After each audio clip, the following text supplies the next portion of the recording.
വോട്ടർമാർക്ക് പണം നൽകിയെന്ന ആരോപണത്തിൽ പാലക്കാട് സൗത്ത് പോലീസ് കേസെടുത്തു. കണ്ടാൽ തിരിച്ചറിയാവുന്ന NDA പ്രതിനിധിക്കെതിരെയാണ് കേസ്. ഗോകുലുണ്ട്. നിയമ നടപടികളിലേക്ക് കടക്കുകയാണ്. കേസെടുക്കാനുള്ള നിർദ്ദേശം തെരഞ്ഞെടുപ്പ് കമ്മീഷന്റെ ഉൾപ്പെടെ ഭാഗത്ത് നിന്ന് വന്ന പശ്ചാത്തലത്തിൽ എന്തൊക്കെ തുടർ നടപടികൾ ഉണ്ടാകുന്നു? ഈ വിഷയത്തിൽ ആദ്യ ഘട്ടം എന്നുള്ള നിലയിലാണ് പാലക്കാട് സൗത്ത് പോലീസ് കേസെടുക്കുന്നത്.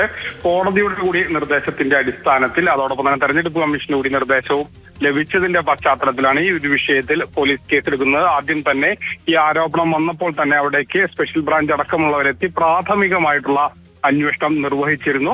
അതിനുശേഷമാണ് ഇപ്പോൾ തെരഞ്ഞെടുപ്പ് കമ്മീഷന്റെ കൂടി നിർദ്ദേശം വരുന്നു. അങ്ങനെയാണ് ഈ വിഷയത്തിൽ ഒരു കേസെടുത്ത് FIR പോലീസ് രജിസ്റ്റർ ചെയ്യുന്നത്. കണ്ടാൽ തിരിച്ചറിയാവുന്ന NDAയുടെ ഒരു പ്രതിനിധി എന്നുള്ളതാണ് ഈ കേസിൽ പറയുന്നത്.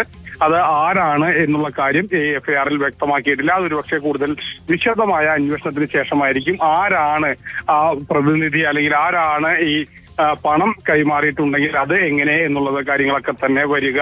പണം കൈമാറി അല്ലെങ്കിൽ പണം നൽകി തെരഞ്ഞെടുപ്പിനെ സ്വാധീനിക്കാൻ ശ്രമിച്ചു എന്നുള്ള കാര്യങ്ങളൊക്കെ തന്നെയാണ് ഈ FIRൽ ചുമത്തിയിരിക്കുന്ന കുറ്റം. ഈ കുറ്റത്തിന്റെ അടിസ്ഥാനത്തിലാണ് പോലീസ് FIR രജിസ്റ്റർ ചെയ്തിരിക്കുന്നത്. ഗൂഗിൾ VS ആണ് വിവരങ്ങൾ നൽകിയത്.